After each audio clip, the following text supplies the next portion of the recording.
Hello दोस्तों, स्वागत है आपका मेरे यूट्यूब चैनल परीक्षा प्लान में। तो कैसे हैं आप लोग? आई होप अच्छे होंगे। तो जैसा कि आप लोगों को पता है कि यूपी टेट के प्रीवियस ईयर के हिंदी के क्वेश्चन सॉल्व करवा रही हूँ, सीडीपी के भी करवा रही हूँ, हिंदी के भी करवा रही हूँ, ईवीएस के मैं पहले ही करवा चुकी हूँ। हिंदी के सभी प्राथमिक वाले पेपर यानी जो प्राइमरी लेवल का पेपर होता है, तो वो सभी पेपर के हिंदी के क्वेश्चन में सॉल्व करवा चुकी हूँ। आप लोग प्लेलिस्ट चेक कीजिएगा, वहां पर आपको सभी वीडियो एक साथ मिल जाएंगे।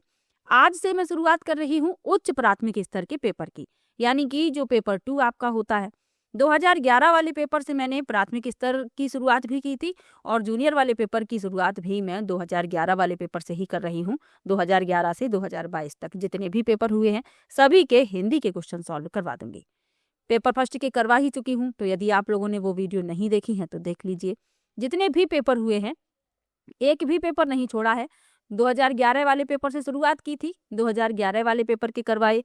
उसके बाद पेपर हुआ है आपका 2013 में, तो 2013 वाले पेपर के भी करवाए। उसके बाद 2014 वाले पेपर के, यानी जिस क्रम में पेपर हुए हैं। फिर 2015 वाले पेपर के, फिर 2016 वाले पेपर के। 2016 में 2 पेपर हुए हैं, तो दोनों पेपर के हिंदी के क्वेश्चन सॉल्व करवा दिए हैं। 2017 वाले पेपर के करवाए, 2018 वाले पेपर के करवाए, 2019 वाले पेपर के करवाए हैं। यानी 2019 वाला जो पेपर है वह आपका 2020 में हुआ है, जनवरी 2020 में। फिर मैंने 2021 वाले पेपर की करवाई, तो 2021 में जो आपका पेपर हुआ था नवंबर में, 28 नवंबर 2021 को जो पेपर हुआ था, तो ये पेपर जो है निरस्त हो गया था क्योंकि पेपर आपका आउट हो गया था। तो इसके क्वेश्चन भी मैंने सॉल्व करवा दिए हैं। और फिर जो आपका लास्ट पेपर हुआ है जनवरी 2022 में, इसके क्वेश्चन भी मैंने सॉल्व करवा दिए, यानी कोई भी पेपर मैंने नहीं छोड़ा है।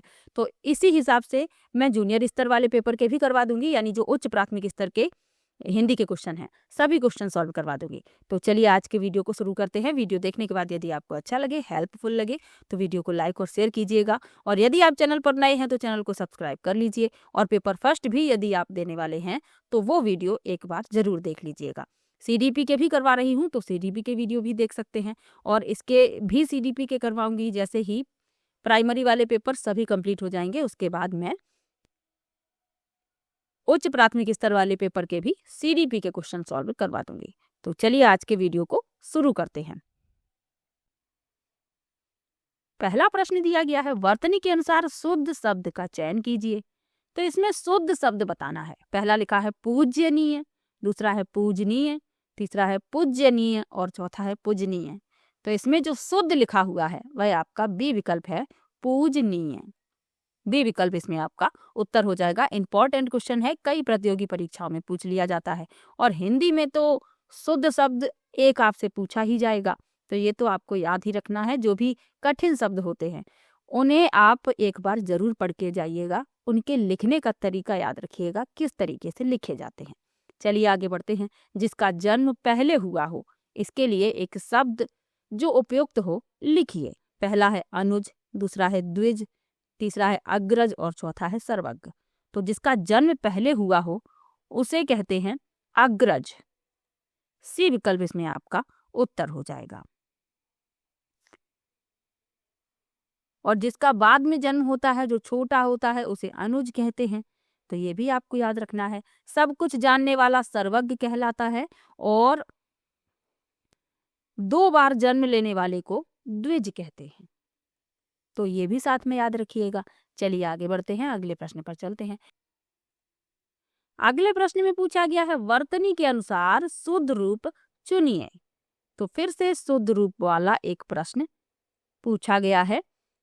तो इसमें जो शुद्ध रूप है वह पहला विकल्प है।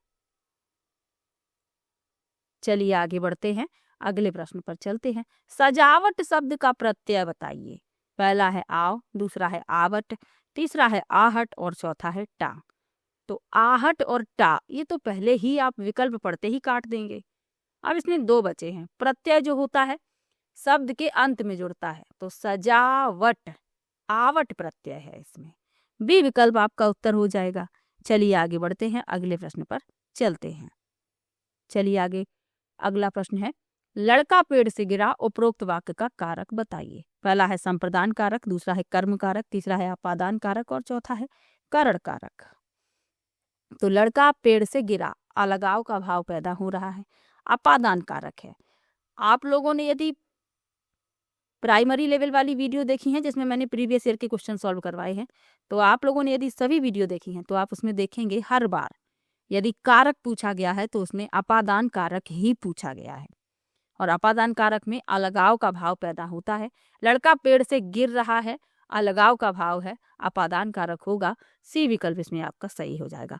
कुछ ऐसे टॉपिक हैं जिनसे हमेशा ही प्रश्न पूछा गया है, जैसे शुद्ध शब्द पूछ लिया जाता है, विलोम शब्द, पर्यायवाची, रस पूछा जाता है, अलंकार पूछा जाता है, संधि पूछी जाती है और कारक से भी संबंधित प्रश्न पूछा जाता है।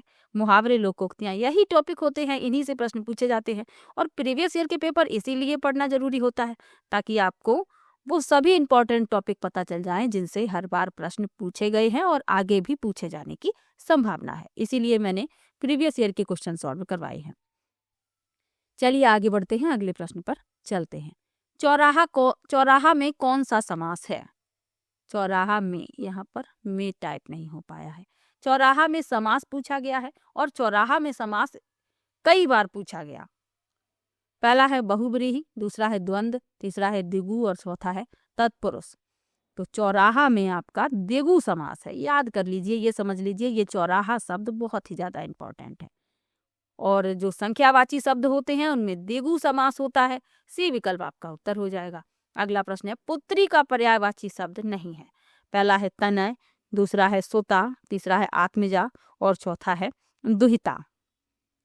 तो पुत्री का जो पर्यायवाची शब्द नहीं है, नहीं का विशेष रूप से ध्यान आपको एग्जाम में रखना है। तो सुता भी पुत्री का पर्यायवाची होता है, आत्मजा भी होता है, दुहिता भी होता है, लेकिन तनया होता है, तनय नहीं होता। और इसमें लिखा है तनय, तो यही पुत्री का पर्यायवाची नहीं है। तो पहला विकल्प हो जाएगा इस प्रश्न का उत्तर। चलिए आगे बढ़ते हैं। निम्नलिखित में से कौन सा शब्द कमल का पर्यायवाची शब्द नहीं है? पहला है सरोज, दूसरा है अरविंद, तीसरा है सलिल और चौथा है पंकज।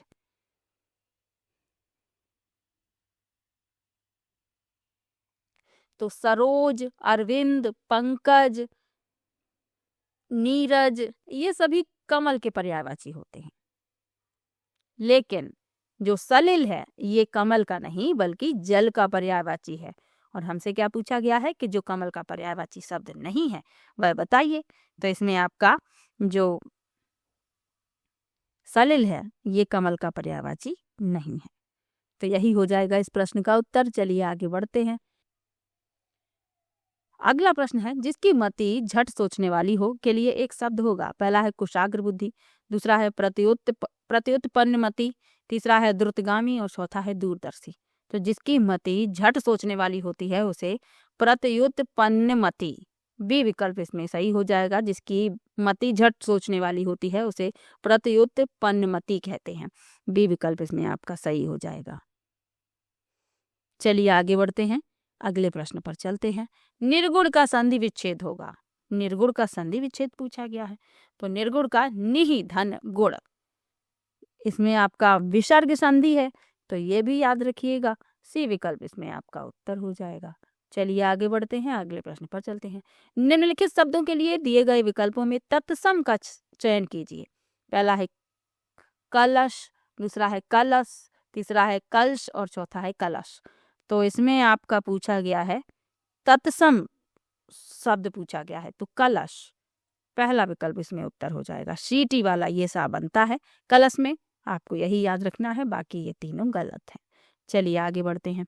अगला प्रश्न है, निम्नलिखित वाक्यों में से शुद्ध रूप चुनिए। हमारी सौभाग्यवती कन्या का विवाह होने जा रहा है, दूसरा है हमारी आयुष्मती कन्या का विवाह होने जा रहा है, तीसरा है हमारी आयुष्मती कन्या का विवाह होने जा रही है और चौथा है हमारी सौभाग्यवती कन्या का विवाह होने जा रही है। तो रही वाले तो पहले ही गलत हो गए, अब दो बचते हैं। तो इसमें बी विकल्प सही है, हमारी आयुष्मती कन्या का विवाह होने जा रहा है। बी विकल्प उत्तर हो जाएगा। चलिए आगे बढ़ते हैं, अगले प्रश्न पर चलते हैं। निम्नलिखित शब्द का संधि विच्छेद क्या होगा? भानुदय, इसमें संधि विच्छेद पूछा गया है। तो भानु धन उदय, पहला विकल्प इसमें उत्तर हो जाएगा।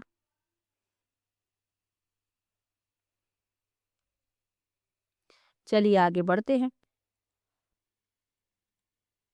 अगला प्रश्न दिया गया है, निम्नलिखित वाक्यों में शुद्ध रूप चुनिए। जो शुद्ध वाक्य है वह हमें बताना है।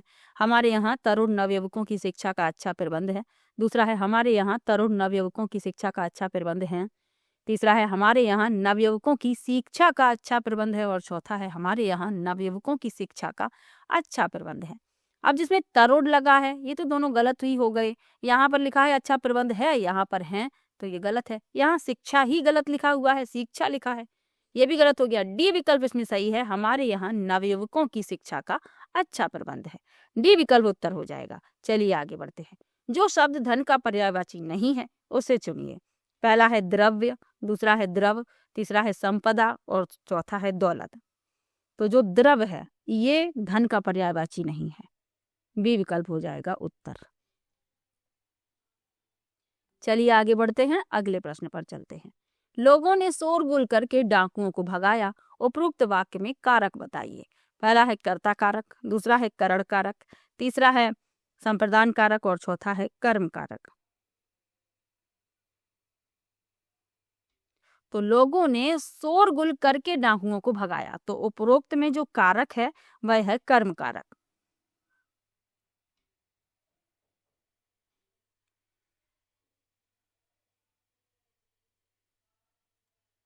डी विकल्प इसमें आपका उत्तर हो जाएगा। कारक से संबंधित प्रश्न जरूर पूछा जाएगा, तो ये आपको याद रखना है। चलिए आगे बढ़ते हैं, अगले प्रश्न पर चलते हैं। घुड़सवार शब्द निम्न में से क्या है? पहला है रूढ़ शब्द, दूसरा है योग रूढ़ शब्द, तीसरा है यौगिक शब्द और चौथा है निरर्थक शब्द। तो ऐसे शब्द जो दो शब्दों के मेल से बनते हैं और जिनके खंड सार्थक होते हैं वे यौगिक शब्द कहलाते हैं। तो घुड़सवार जो है यौगिक शब्द है, सी विकल्प इसमें आपका उत्तर हो जाएगा। चलिए आगे बढ़ते हैं, अगले प्रश्न पर चलते हैं। अजायब घर है, पहला है देसी शब्द, दूसरा है तत्सम शब्द, तीसरा है विदेशी शब्द और चौथा है संकर शब्द। तो अजायब घर जो है ये संकर शब्द है, डी विकल्प इसमें आपका उत्तर हो जाएगा। दो भिन्न भाषाओं के योग से बने शब्द संकर शब्द कहलाते हैं, तो ये आपको याद रखना है। जो अजायब है ये अरबी भाषा का शब्द है और घर जो है हिंदी भाषा का शब्द है, तो इनको मिलाकर बना दिया गया अजायब घर, और ये संकर शब्द है, तो ये भी याद रखिए। चलिए आगे बढ़ते हैं। आचार का विलोम शब्द है, पहला है अनाचार, पहला है अनाचार, दूसरा है अनाचार, तीसरा है अत्याचार और चौथा है विचार। तो आचार का अनाचार, बी विकल्प इसमें आपका उत्तर हो जाएगा। चलिए आगे बढ़ते हैं। दुस्साहस शब्द का उपसर्ग चुनिए। तो दुस्साहस में हमें उपसर्ग बताना है, उपसर्ग किसी शब्द के पहले जुड़ते हैं।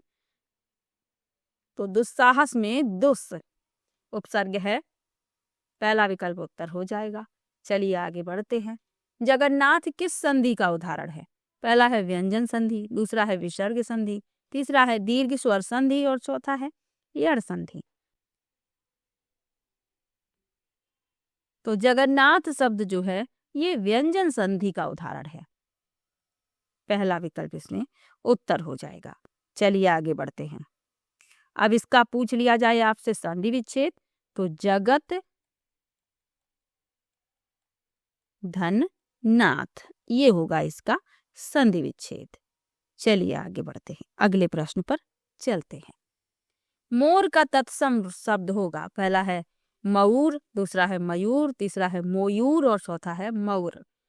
तो मोर का मयूर होता है, आप सभी लोगों को पता है, बी विकल्प इसमें आपका उत्तर हो जाएगा। चलिए आगे बढ़ते हैं। अभिशाप शब्द में उपसर्ग चुनिए। पहला है अति, दूसरा है अधि, तीसरा है आ और चौथा है अभी। तो अभी उपसर्ग है, इसमें आपको विकल्प पढ़ने की भी जरूरत नहीं है, आप शब्द से ही बता देंगे कि इसमें क्या उपसर्ग होगा। चलिए आगे बढ़ते हैं, अगले प्रश्न पर चलते हैं। वर्तनी के अनुसार शुद्ध रूप का चयन कीजिए। तो इसमें जो शुद्ध लिखा हुआ है वह हमें बताना है। तो इसमें जो शुद्ध है वह है पहला विकल्प ईर्ष्या। अब समझ लीजिए शुद्ध शब्द 3 पूछे गए हैं। अब ये प्रश्न तो आपके गलत नहीं होने चाहिए। चंद्रमा का पर्यायवाची शब्द चुनिए। पहला लिखा है निशाकर, दूसरा है निशाचर, तीसरा है तरड़ी और चौथा है कृशाणु। तो चंद्रमा का पर्यायवाची होता है निशाकर। पहला विकल्प उत्तर हो जाएगा। जो तरड़ी है ये सूर्य का है, निशाचर राक्षस का है, और